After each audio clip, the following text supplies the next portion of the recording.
네, 예고해드린 대로 3부에서는 유승민 전 대표와 함께하겠습니다. 여러 가지 정치 현안들이 있는데요. 견해 좀 여쭤보도록 하겠습니다. 어서 오세요, 대표님. 예, 반갑습니다. 오랜만입니다. 네, 한 달 만에 모시네요. 한 달 됐습니까? 그러니까요. 넘은 것 같기도 하고. 예. 네, 제일 먼저 여쭤보고 싶은 게 이건데 며칠 전에 한 방송에서 예.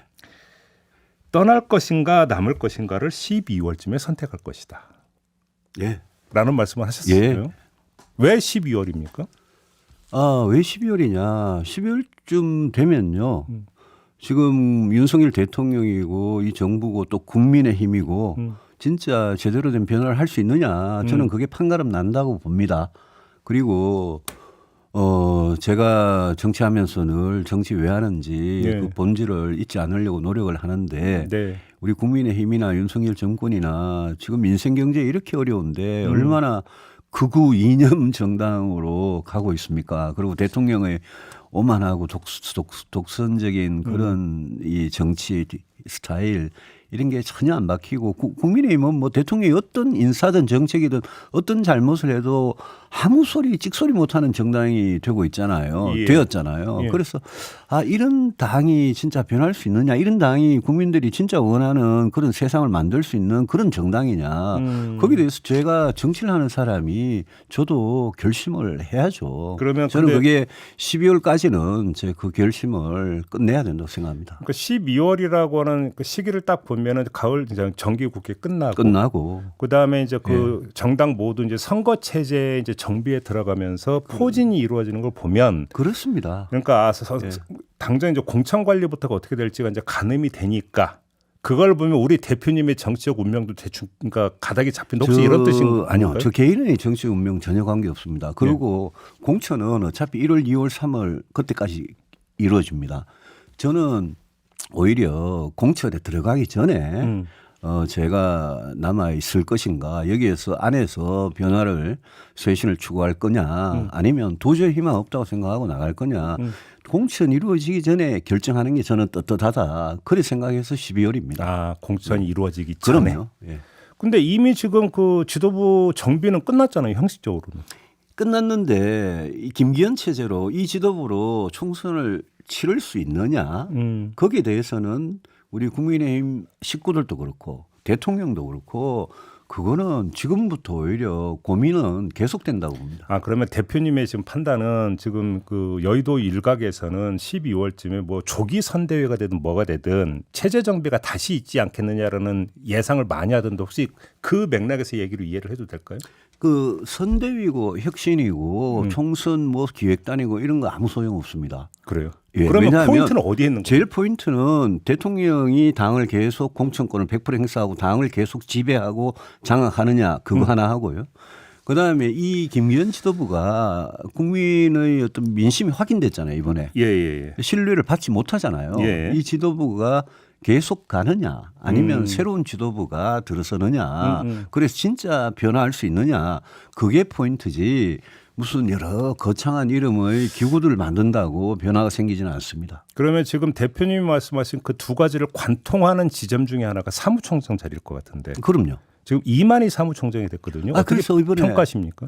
이번에 뭐 제가 그 개인을 뭐라고 하는 게 아니라 네. 이번에 사무총장하고 부총장 그게 총선을 어떻게 치르겠다는 대통령과 김기현 대표의 복심 내심이 그대로 드러나는 거거든요. 조직부장 함경호 조직부총장 예. 말씀하시는 거죠? 예. 그래서 총장 부총장 인선하는 거 보고 윤석열 대통령은 당을 100% 장악하고 자기 사람으로 공천을 심겠다. 뭐 거기에 검사가 됐든 용산의 대통령실의 뭐 직원들이 됐든 그 생각을 하나도 안 버렸구나. 왜요? 왜 그렇게 보시는 거예요? 그 총장 부총장 되신 분들이 어떤 분들이 대통령의 말을 오다를 100% 따를 사람들이기 때문에요. 아, 그렇게 보세요? 그럼요. 그러니까 이만희 의원 같은 경우는 이제 윤석열 후보 수행단장이었다라는 보도는 있었는데 그런 것들을 중시하는 겁니까? 꼭 수행단장을 했다. 그거보다 이제 그런 분들이 평소에 당의 권력이 바뀌고 당 지도부가 바뀌고 이럴 때 정치를 어떻게 해왔느냐 그거를 오랫동안 지켜본 저의 의견입니다. 아, 그렇습니까? 예. 그러니까 전임이 이철규 사무총장이었잖아요. 예. 이철규 사무총장도 경찰 출신이고 예. 이만희 신임 사무총장은 경찰 출신이죠. 혹시 두 분은 아주 막역한 관계인가요? 그거야 판검사 뭐 경찰 출신이 국민이 워낙 많으니까 그 저는 직업을 가지고 뭐 경찰 출신이라고 사무총장 하면 안 된다. 그거는 그런 건 물론 없겠죠. 아니죠. 예. 근데 오히려 경찰 출신이 됐든 판검사가 됐든 뭐 누구 어떤 출신이 됐든 그 사람이 정치권에 들어와 가지고 왜 정치를 하고 어떤 정치를 하는지를 보면 사람에 대한 평가가 나오는 거 제 아니겠습니까? 질문은 예. 이철규 전 그 사무총장과 막역한 관계면 관계도 저는 막역한 걸로 알고 있고 뭐 이철규 전 사무총장이야 누가 봐도 윤석열 대통령의 뭐 가장 복심이고 실세 중에 실세라고 그랬는데 이번에 물러났잖아요. 네네네. 임명직에서. 그러니까 그 제가 드리는 질문 그 대신 이제 대통령의 뜻을 잘 따를 사람이라고 보면 되는 거죠. 그 대신 예. 이철규 전 사무총장 대신 예, 예. 그럼 바톤 터치다 이렇게 예, 이해를 하면 되는 대통령이 오다 가면 직접 통할 사람들일 겁니다. 예. 함경호 조직부총장도 그렇습니까? 그렇습니다. 제가 뭐 개인에 대해서 네, 이렇게 네. 아침에 방송에서 평가하는 거는 좀 그러네요. 그러니까 아무튼 인물은 바뀌었지만 내용상으로는 바뀐 게 질서는 바뀐 게 전혀 없다. 전혀 없습니다. 전혀 없고 김기현 대표도 네. 유지가 되고 있을 뿐 아니라 네. 그 보십시오. 이 방송에 뭐 나와서 막 떠드는 그 최고위원들 있지 않습니까? 예. 얼마나 극우적이고 당을 그동안 망쳤고 윤석열 대통령을 아무리 잘못을 해도 그걸 비호하려고 노력했던 사람들입니까? 그래서 그런 지도부가 어떻게 하루아침에 바뀐다고 생각합니까? 그래서 이거는 지도부의 개편 없이는 곤란하죠. 그래요.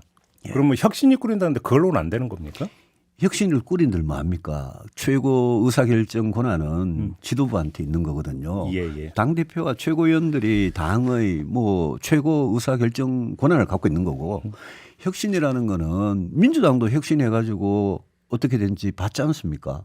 정당의 과거에 수많은 혁신위가 있었지만 그 혁신위가 아무리 좋은 안을 내놓은들 받아들이지 않으면 그만이고 우리 당의 구조는 대통령이나 지금 지도부가 안 받아들이면 그만이거든요.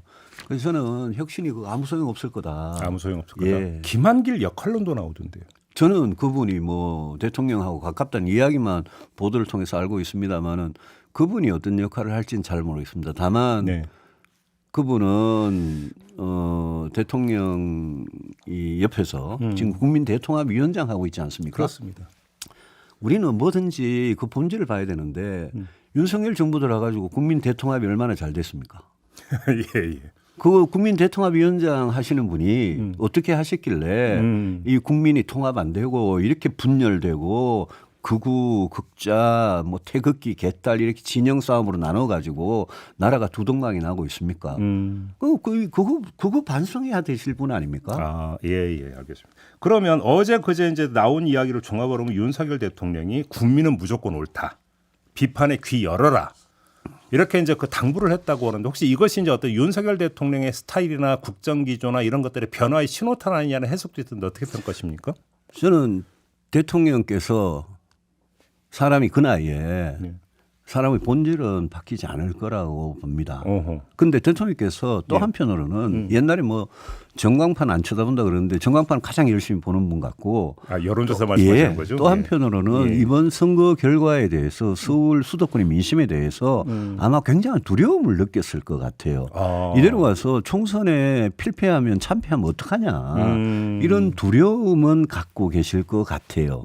그래서 어제 나오는 이제 이 뭐 반성 그거는 국민통합위원회 상관입니까? 네. 그다음에 국민이 늘 무조건 옳다. 국민이 왕이다. 진짜 대통령께서 변화할 생각이 있으면 바뀔 생각이 있으면 이제는 국민 앞에 나서셔야죠. 기자회견이나 그런 이야기를 청와대 대변인 아니 그 용산 대변인이나 무슨 홍보수석이나 이런 사람들이 입을 통해서 오늘 윤석열 대통령께서 이런 좋은 말씀을 하셨습니다라고 읊을 게 아니라 아니 왜 국민 앞에 못 났습니까? 그동안 제가 너무 오만하고 독선적이었고 그동안 불통이었고 제가 국정을 정말 중요한 시기에 잘못했습니다. 제가 앞으로는 정말 국민 여러분들께서 가장 고통스럽고 어려운 그런 문제들에 집중하고 해결하고 그걸 위해서 해결하기 위해서 야당하고도 대화하고 늘 국민 여러분들 말을 듣는 그런 대통령이 되겠습니다라고 기자회견을 하든 뭘 하든 아니 나서야죠.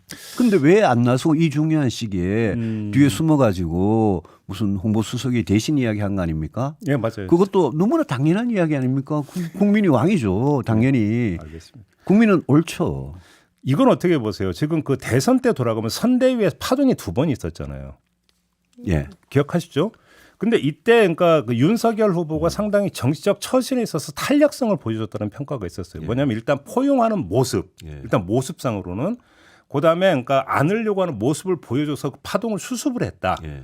그래서 이번에도 어떤 이런 정치적 어떤 처신의 탄력성을 보여줄 수는 있을 것 아니냐라는 또 전망도 있던데 어떻게 보십니까? 그렇게 전망할 수도 있겠지만 사람이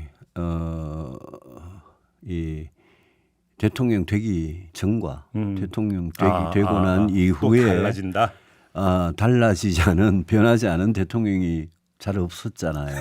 예, 예. 그러니까 지금은 그때는 대선을 앞두고 진짜 절박했을 거예요. 근데 저는 대통령께서 대통령 되기 전에 그 절박했던 마음이 있지 않습니까? 그걸 지금 가지셔야 된다고 보는 거죠. 근데 대통령이 되고 나면 정말 뭔가 구름 위에 올라가고 자기를 스스로 신적인 존재, 무오류의 존재로 생각하고 그런 게 강해지시고 이분은 특히 그게 강하세요. 예. 그래서 제발 본인이 다 잘한다. 본인이 제일 똑똑하다. 본인 말이 옳다라는 거 그거부터 버리시고 겸손해야 되는데 예. 그렇게 하면 이제 해법이 보일 거예요. 지금 이 상황을 타개할 수 있는 유일한 카드는 뭐냐. 윤석열 대통령 본인이 100% 갖고 계세요. 왜냐. 그 카드는 본인이기 때문에.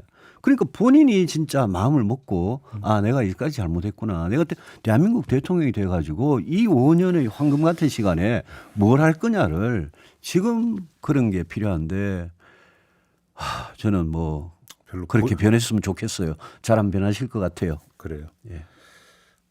좀 뜬금없이 갑자기 윤석열 신당 이야기가 나오는데 이게 말이 되는 얘기라고 보십니까? 말도 안 되는 얘기죠. 왜 말이 안 되느냐 하면요. 착각을 하는 게 2003년 말 2004년 초에 네. 어떤 일이 있었냐 하면 노무현 대통령이 열린우리당을 만들어 가지고 네. 근데 그때 노무현 대통령의 지지도가 사실 굉장히 낮았습니다. 예. 근데 열린우리당이 2004년 17대 총선에 왜 152석이라는 성공을 했느냐? 그거는 탄핵과 탄핵 역풍, 당시에 그렇죠. 탄핵 역풍 때문입니다. 예, 예. 근데 지금 그런 게 있습니까? 그렇지 않지 않습니까? 네. 대통령 신당을 만든다는 거는 대통령의 지지도만 가지고 신당을 무조건 해보겠다는 건데 그거 지금 성공할 수가 없고 너무나 국민들 보시기에 지지도도 낮고 민심이 떠난 대통령이 무슨 신당을 만든다? 그게 어떻게 성공할 수 있겠습니까? 그러게요. 그런데 뭐 대통령께서 과거에 보니까 뭐 자기는 민주당보다 뭐 국민의힘을 더 싫어한다 그러고 말 안 들으면 당을 뽀개버리겠다 이러니 이거 뭐 신당 만드는 게 당을 뽀개버리는 모르겠는데 그거는 그런 이 전공법이 아니죠. 정상적인 방법이 아니죠. 하나만 더 여쭤볼게요. 예. 그 며칠 전에 이준석 전 대표가 기자회견을 해서 상당히 논란이 됐었습니다. 예. 그때 그 장면을 어떻게 지켜보셨어요, 대표님은? 이준석 대표가 이야기한 내용은 맞는 이야기죠. 네. 저도 늘 이야기하던 거예요. 네. 예? 수도권 중요하고 총선이 중요하고 총선이 세게야 개혁을 할 수 있고 네. 대통령이 변해야 되고 예. 이런 이야기 다 맞는 이야기죠. 근데 이제 왜 그 시점에 했는지 뭐 제가 하여튼 기자회견을 보면서 한편으로는 좀 짠하기도 하고 한편으로는 좀 이준석 대표도 조금 더 차분하게 앞으로 자신의 어떤 역할이나 진로에 대해서 생각해 봤으면 좋겠고 차분하게. 예 그리고 저 안철수 대표하고 그날 막 그랬잖아요. 예. 안철수 의원하고 제가 이 두 사람 싸우는 게 너무 좀 안 좋았어요. 보기 흉해서 두 사람도 제발 좀 그만 싸웠으면 좋겠어요. 그렇죠. 예, 알겠습니다. 처음 질문으로 돌아가서 예. 12월까지 지켜보시다가 만약에 떠나시기로 작정을 하신다면 그 뒤에 어떻게 하실 거예요? 그러면 또 신당을 만드시는 겁니까? 아니면 개인적으로 출마를 하시는 겁니까? 그 뭐 정해진 건 없습니다. 저는 모든 가능성을 열어놓고 있다. 그거는 분명한데 제가 24년 정치를 보수 정당에 사면서 딱 3년을 바른정당을 했습니다. 네. 제가 그 개혁 보수 정치를 하기 위해서 했는데 제가 거리에 나가서 세력도 없고 자금도 없고 그런 상태에서 개혁 보수당을 한다는 게 얼마나 힘든지 3년 동안 겪어봤고 그렇죠. 잘 알고 있습니다. 그렇죠. 가장 어려웠던 거는 동지들이었습니다. 전부 다 강철 같은 의지로 의지를 가지고 어떤 어려움이 있더라도 뚫고 나가려는 그런 거. 그걸 이제 처음에 같이 약속을 했는데 다들 이 등 따쓰고 배부른 이 자유한국당에 돌아가려고 그래가지고 네. 저는 그 점이 제일 어려웠는데 제가 네. 그런 걸 충분히 겪어봤기 때문에 그렇죠. 새로운 정당을 한다. 특히 우리나라 같이 소선거구 사회에서 1번, 2번 정당만 이렇게 득세하는 이런 상황에서 새로운 정당을 하는 게 제가 얼마나 힘들다는 거를 알기 때문에 네. 거꾸로 역설적으로 만약 제가 그런 결심을 하게 된다면 그거는 정말 대단히 굳은 강한 결심이 될 거다. 배제는 안 하시는 거네요. 그렇습니다. 예. 그렇죠.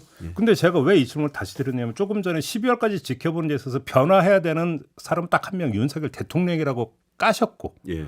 근데 안 변할 거라고 이미 진단을 내리셨으면 예. 사실 12월까지 기다려 본들 뭐가 바뀌겠냐는 얘기가 나오기 때문에 그 질문을 드렸던 거죠. 대통령이 안 변할 경우에 네. 저는 당이 가능성은 낮지만 당의 사람들이 들고 일어나서 당이 변해야 된다고 가능성이 생각하고 조금은 있다고 아니 제가 그게 당이 홀로서 결심을 해야 된다는 게 그 뜻입니다. 네네네. 왜 이대로 가면 공천 받으면 수도권에서 다 떨어질 건데 예? 그 공천 받아서 대통령이 잘 보여가지고 그 공천 받아서 뭐 하겠습니까? 그래서 당에서 영남 쪽 의원들 특히 대구 경북 의원들은 뭐 가만히 계시고 공천만 바라겠지만 수도권하고 대전이나 부산이나 이런 데는 지금 위태롭거든요. 충청도 지금 민심이 충청 그러니까 대전 충청이 심상치 않다고 심상치 않죠. 그러니까 그 당의 사람들이 혼자가 무서우면 예. 같이 연대를 해서라도 예. 대통령한테 단판을 짓고 대통령 보고 제발 당에 손을 떼십시오. 대통령이 입만 열면 자유 이야기하는데 예. 대통령이 가장 역대 어느 대통령보다 당을 100% 지배하고 자유를 주지 않고 있잖아요. 예, 예. 그래서 국민의힘이 저 모양 아닙니까? 네. 그래서 저는 당 사람들이 그 뭐 의원들이고 당에서 정치하는 이 사람들이 대통령보다 훨씬 정치도 오래 했던 사람들이거든요. 이분들이 특히 당의 중진들, 초선들 지금 뭐 하고 있습니까? 홀로 서야 됩니다. 우리는. 그렇지 않으면 그런 변화가 있으면 윤석열 대통령이 안 변하더라도 국민의힘이라도 변해야 된다 이 말씀이죠. 제 말씀. 그러면 지금 대표님의 말씀을 종합하면 언론이 즐겨 쓰는 표현으로 하면 집단행동의 가능성이 있다 이런 말씀이시네요. 그걸 뭐 굳이 집단행동이라는 표현을 하시는데 네. 저는 그런 뜻을 가진 사람들이 국민의힘에 아직도 있다고 생각합니다. 정말 입만 다물고 있지. 밑에 잠재해 있다. 예. 그래서 저는 윤석열 대통령이 안 변하면 우리라도 변하자. 이게 제 말씀의 취지거든요. 네네네. 그런 힘이 당 안에서 모이면 네. 그러면 12월까지 저는 당이 진짜 마음만 먹으면 충분히 변할 수 있다고 생각하고 만약 당이 그렇게 변하면 김기현 이 지도부도 네. 못 견딜 겁니다. 그러면 만약에 그럴 여지가 있다면 의원님이 그냥 지켜보실 게 아니라 의원님이 속신 깃발을 드실 수도 있는 거겠네요. 내부에서 계속 목소리를 내야죠. 저는 제 친한 뜻을 같이 하는 의원들한테 뭐 하냐. 지금 우리 개인이 문제가 아니라 당이 망하고 있는데 그래서 강서구 선거 지고 나서 다시 만에 열린 그 의총이 있지 않습니까? 예. 그 의총이 얼마나 한심했습니까? 예. 서울 민심을 그렇게 확인하고 나서도 의총에서 김기현 지도부 체제를 유지를 결의를 해요. 그게 말이 됩니까? 그러니까 그런 의총은 뭐 지금 당장이라도 또 열 수 있는 거니까 당 식구들한테 당의 동지들한테 분연하게 일어나라. 예? 왜 전부 다 좀 공천에 그냥 목을 메어가지고 입 딱 닫고 가만히 있냐. 그게 무슨 정치인이냐. 그렇게 얘기하면 뭐라고 대답이 돌아옵니까? 마음은 다 똑같죠. 예. 그래요. 마음은 다 답답하다 똑같은데 그러니까? 그동안은 목구멍이 공천이 포도청이었는데 예. 지금부터는 상황이 좀 달라진 거죠. 받아도 안 된다는 생각이 강하게 드니까 예. 저는 수도권에 있는 우리 당의 정치인들이 저는 들고 일어나야 된다고 생각합니다. 알겠습니다. 근데 이제 그렇게 되는 게 일단 최상의 시나리오다. 의원님, 그러니까 대표님 말씀 그거고. 근데 당연하죠. 그게 안 되면 예. 그때는 신당을 검토해 본다라는 말씀이신데. 이 전통을 갖고 있는 보수 정당을 진짜 조금이라도 예정을 갖고 사랑을 한다면 예. 그러면 이 당의 변화를 쇄신을 위해서 정말 희생해도 좋다는 각오로 일어나야죠. 알겠습니다. 근데 그러면 두 번째 신당 시나리오 관련해서 이렇게 진단하는 분들이 계시더라고요. 사실 솔직히 지역구는 좀 어렵지 않냐. 하지만 비례는 몇 석 얻을 수 있다. 뭐 이런 식으로 진단하는 사람들이 있던데 어떤 말씀 주시겠습니까? 아직 선거구제가 정해지지 않았고요. 그렇죠. 뭐 소선거구제로 가고 지금 선거법 그대로 간다면 방금 앵커께서 말씀하신 그런 진단이 현실적으로 굉장히 어렵죠. 네. 그건 뭐 제가 아까 말씀드렸잖아요. 누가 어려운 거 모르냐. 그렇죠. 어려운 거 알아도 예. 가야 되는 길이라면 가야 되는 그게 정치인이 갈 일이지 네. 어렵다고 모두 다 포기하면 그럼 누가 합니까? 그렇죠. 알겠습니다. 그러니까 자 대표님 말씀 다시 하면 경제 민생에 지금 올인해도 부족한 판이다. 한 달 전에 나오셔서 그 말씀 사실 하셨어요. 예, 이제부터 경제라고 대통령께서 그러시길래 예. 무슨 소리냐. 취임 초부터 지금까지 늘 경제였어야지. 그렇죠. 그 말씀. 예. 그러면 평가 말고 좀 조언을 주신다면 지금 이 경제 민생 의정이 여기에 집중해서 좀 해서 성과를 내라. 만약에 조언을 주신다면 어떤 조언 주시겠습니까? 지금 자칫 잘못하면요. IMF 위기 비슷한 그런 위기가 가계부채나 기업부채에서 터질 수 있거든요. 그 정도로 심각한 상황이 그 위기 관리하는 게 저는 제일 중요하다고 생각합니다. 그다음에는 대통령께서 이제까지 경제라는 게 그냥 땜빵식으로 한 거예요. 그냥 회의나 하고 카메라나 찍고 경제 관료들 말이나 듣고 이랬는데 그동안 대통령의 경제 정책을 좌지우지 해왔던 부총리부터 모든 경제 민생 관련 부처의 장관들 저는 싹 교체해야 한다고 생각합니다. 이번에 정기국회 끝나면 예. 그동안 경제 정책은 실패했어요. 예. 사람들이 뭐 외부 요인만 가지고 돌리기에는 다른 나라들은 괜찮은 나라들 많아요. 그렇기 때문에 그동안 복지 노동을 포함해서 넓은 의미에서 민생 경제하고 관련된 내각을 저는 새로 꾸릴 필요가 있다. 그래야지 대통령께서 경제 정책의 어떤 전환 같은 걸 하실 수 있을 거예요. 예. 아 그래요? 예.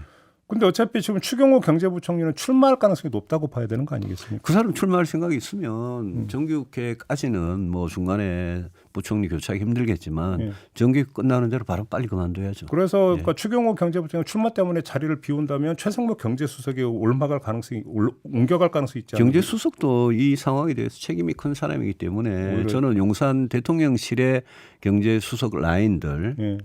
경제수석 말고도 다른 이 경제 이 넓은 의미의 수석들 많아요 거기에. 예. 거기에 장관들 저는 싹 교체할 필요가 있고 이게 좀 문제가 되는 게요. 아니 경제부총리가 됐든 뭐 경제부처 장관이 됐든 자기가 콩밭에 마음이 가 있으면 그거 제대로 책임 있게 정책을 하겠습니까? 그 내년 4월에 총선에 나가서 좋은 지역구 받아가지고 나가가지고 될 생각만 하면 어떻게 경제가 되겠습니까? 그래서 이게 이 국회의원들을 정치하는 사람들을 장관시키는 그 문제가 선거 때마다 이렇게 나타나는 겁니다.